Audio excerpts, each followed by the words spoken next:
Hello Maval, बातम्यांचा आवाज, मावळचा विश्वास. मावळ तालुक्यातील जलसंपदा विभागाशी संबंधित विविध प्रलंबित प्रश्न आणि विकास कामांना गती देण्यासाठी आमदार सुनील शेळके यांच्या प्रमुख उपस्थितीत पुणे येथे जलसंपदा विभागाचे अधीक्षक अभियंता प्रवीण कोल्हे यांच्या दालनात आढावा बैठक पार पडली. तालुक्यातील धरणग्रस्त पुनर्वसित गावे तसेच नदीकाठच्या परिसरातील विकास कामांचा यावेळी सविस्तर आढावा घेण्यात आला. पवना धरणामुळे पुनर्वसित झालेल्या गावांमध्ये आवश्यक पायाभूत व भौतिक विकास कामं तातडीने पूर्ण करण्याबाबत बैठकीत चर्चा करण्यात आली.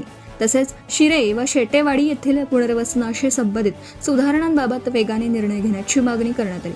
पवना व आंध्रा धरण परिसरात आवश्यक त्या ठिकाणी बुडीत बंधारे उभारण्याबाबतही सविस्तर चर्चा झाली.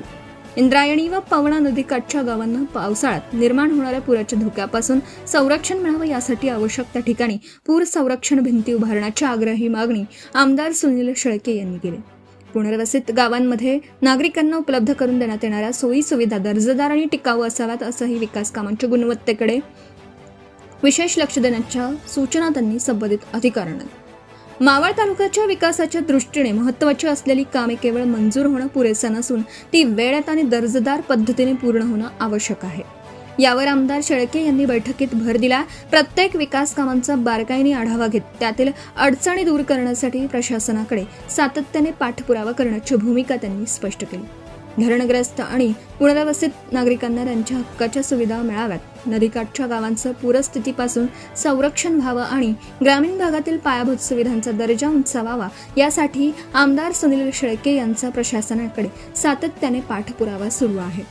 मावळच्या सर्वांगीण विकासासाठी मंजूर होणारी कामं गुणवत्तापूर्ण आणि नागरिकांच्या हिताची ठरावीत यासाठी यापुढेही बारकाईने लक्ष देण्यात येणार असल्याचं यावेळी स्पष्ट करण्यात आलं. हॅलो मावळसाठी सचिन शिंदे, तळेगाव, दाभाडे. आताच हॅलो मावळ YouTube चॅनलला सबस्क्राईब करा आणि आमच्या फेसबुक पेजला फॉलो करायला विसरू नका.